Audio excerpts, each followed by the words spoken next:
दोस्तों, दुनिया में ऐसे बहुत ही कम लोग होंगे जिन्हें प्लेन में बैठना पसंद नहीं होगा। आप में से बहुत से लोग प्लेन में बैठे भी होंगे और बहुत से बैठना चाहते होंगे। अब प्लेन से जुड़ी एक और शानदार कहानी आपने सुनी होगी, लेकिन आज की कहानी वाकई में आश्चर्य से भरी हुई है। ये एक ऐसे एरोप्लेन की कहानी है जो टेक ऑफ करने के बाद 35 सालों तक हवा में रहा, और जब उसे लैंड किया गया तो लोगों के उसे देखकर होश उड़ गए। जी हाँ दोस्तों, बहुत सारे लोग इस घटना को टाइम ट्रैवल से जोड़ते हैं, तो बहुत से लोग ऐसे भी हैं जो इस घटना को एक भूतिया घटना से जोड़ते हैं। घटना कुछ भी हो, लेकिन इस प्लेन की कहानी चौंकाने वाली जरूर है। आप खुद इस कहानी को पहले सुनिए और फिर आप खुद तय करके कमेंट में बताइए। चलिए शुरू करते हैं। दोस्तों, प्लेन का सफर जितना मजेदार होता है उतना ही रिस्की, क्योंकि 35,000 फुट ऊपर हवा में अगर छोटी सी भी चूक हो जाती है तो आपका बचना लगभग नामुमकिन ही हो जाता है। लेकिन आज की इस कहानी की बात ही कुछ और है। हम बात कर रहे हैं ब्राजील की फ्लाइट नंबर 513 की। तारीख थी 4 सितंबर 1954। सेंटियागो फ्लाइट 513 वेस्ट जर्मनी के आचेन इंटरनेशनल एयरपोर्ट से उड़ान भरती है। इस प्लेन को ब्राजील के पोर्टो एलेग्रे इंटरनेशनल एयरपोर्ट पर पहुंचना है, जिसकी दूरी करीब 18 घंटे की है। ये फ्लाइट 88 यात्री और 4 क्रू मेंबर को लेकर जर्मनी से अपने देश ब्राजील आ रही थी। फ्लाइट के कैप्टन थे Miguel Victor Curie. Captain Miguel को नहीं मालूम था कि उनके साथ अगले कुछ घंटों के बाद क्या होगा। अब होता कुछ यूं है कि उड़ने के कुछ ही घंटों बाद जब Santiago flight number 513 Atlantic ocean के ऊपर पहुंचती है तो वो एटीसी के रडार से अचानक गायब हो जाती है। और ये देखकर एटीसी में काम कर रहे अधिकारी और कर्मचारी पहले तो हैरान हो गए और वो प्लेन से कांटेक्ट करने की कोशिश करने लगे।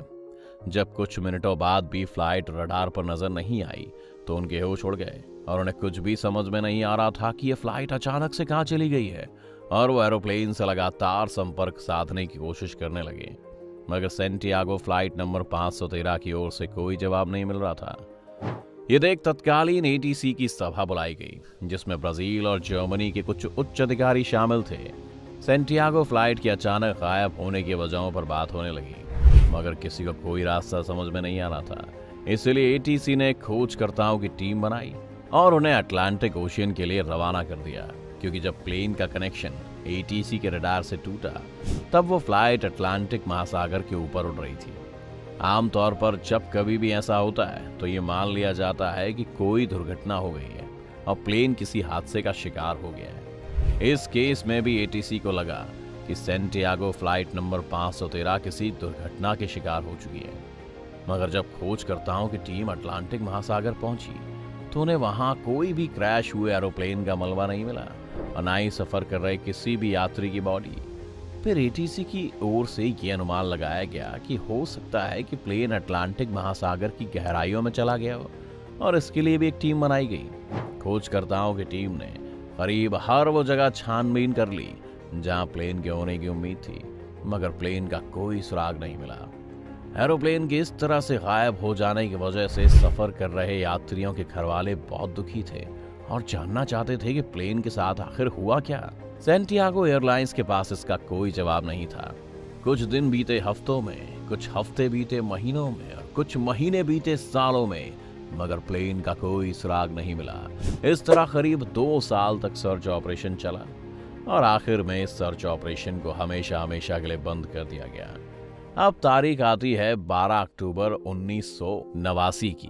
एक अज्ञात एरोप्लेन ब्राजील के पोर्टो एलेग्रे इंटरनेशनल एयरपोर्ट की ओर तेज गति से बढ़ता हुआ आ रहा था। एटीसी में काम कर रहे कर्मचारियों को रडार पर जैसी इस प्लेन की सूचना मिलती है और वो अज्ञात प्लेन से संपर्क साधने की कोशिश करते हैं, मगर प्लेन की ओर से कोई जवाब नहीं आता और वो तेज गति से लगातार एयरपोर्ट के रनवे की ओर बढ़ रहा था। लगातार प्लेन से संपर्क साधने की कोशिश जब नाकाम हो जाती है तो आनन फानन में रनवे को खाली कराया जाता है और कुछ ही मिनटों के बाद एक अज्ञात फ्लाइट ब्राजील के एयरपोर्ट पर लैंड कर जाती है। एटीसी के अधिकारी और कर्मचारी तुरंत अपने ऑफिस से निकलकर रनवे की ओर भागते हैं और जब वो वहां पर पहुंचते हैं तो उन्हें जो दिखाई देता है वो देखकर उनके पैरों तले जमीन खिसक जाती है, क्योंकि वो अज्ञात फ्लाइट उसी सेंटियागो एयरलाइन कंपनी की थी और ये कंपनी 1956 को ही बंद हो चुकी थी। यानी ठीक सेंटियागो फ्लाइट नंबर 513 के गायब होने के 2 साल बाद। जो भी अधिकारी और कर्मचारी इस प्लेन को अभी देख रहे थे वो प्लेन बिल्कुल नया जैसा लग रहा था। उन्हें कुछ समझ में नहीं आ रहा था कि आखिर जिस कंपनी को बंद हुए 33 साल हो चुके हैं, उसका नया प्लेन रनवे पर कैसे लैंड कर सकता है। उन्होंने कर्मचारियों को प्लेन के अंदर जाकर देखने के लिए कहा और जैसे ही वे लोग अंदर गए, उनके मुंह से चीख निकल गई। प्लेन पूरा कंकाल से भरा हुआ था। हर सीट पर कंकाल बैठे हुए थे और जब उन्होंने कॉकपिट का दरवाजा खोला तो प्लेन चला रहे फ्लाइट के कैप्टन मिगुएल विक्टर क्यूरी के हाथों में प्लेन का कंट्रोल था और वो भी मर चुके थे। उनका शरीर भी कंकाल बन चुका था और ये फ्लाइट थी सैंटियागो फ्लाइट नंबर 513। अब हैरानी की बात यह है कि प्लेन आखिर था कहां? जब इस प्लेन में एक भी इंसान जिंदा नहीं है तो फिर प्लेन बिल्कुल सही लैंड कैसे हुआ? प्लेन का इंजन चालू कैसे है? प्लेन बिल्कुल ब्रांड न्यू कैसे है? अब ये सारे सवाल किसी आम इंसान का दिमाग घुमाने के लिए काफी थे। कहते हैं कि पैनिक ना फैलने की वजह से ब्राजील सरकार ने इस खबर पर रोक लगा दी। फिर इसकी जांच शुरू हुई और अलग अलग तरह की थियरीज निकलनी शुरू हुई। सबसे पहली थियरी ये आई कि ये प्लेन उड़ने के बाद किसी टाइम ट्रैवल में फंस गया, यानी किसी ब्लैक होल के अंदर चला गया था, जिसकी रेडिएशन से इन सारे लोगों की ये हालत हो गई।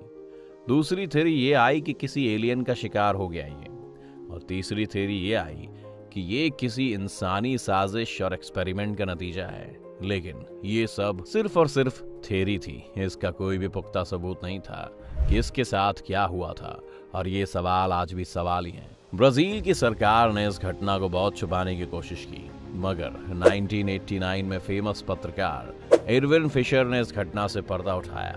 उन्होंने एक आर्टिकल में इस पूरी घटना को छापा।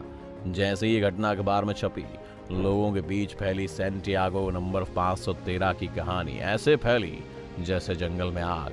लेकिन एडविन ने इस खबर का कोई पुख्ता सबूत नहीं दिया था। मसलन सिर्फ एक एरोप्लेन की फोटो अखबार में थी, कोई कंकाल की फोटो नहीं थी। इसलिए इस कहानी को लोगों ने दो थोड़ों में बांट दिया, जिसमें से कुछ लोग इसे सही मान रहे थे और टाइम ट्रैवल और भूत जैसी चीजों से रिलेट कर रहे थे, तो वही दूसरे लोग भी थे जो इस खबर को सिर्फ पब्लिसिटी स्टंट मान रहे थे और इस खबर को झूठ के सिवा कुछ नहीं बताते हैं। आपको क्या लगता है? आप हमें कमेंट करके बताएं। अगर ये वीडियो आपको पसंद आई हो तो इसे लाइक और शेयर जरूर करें। अगर आप चैनल पर नए हैं या आपने चैनल को सब्सक्राइब नहीं किया है तो इसे सब्सक्राइब जरूर कर लें।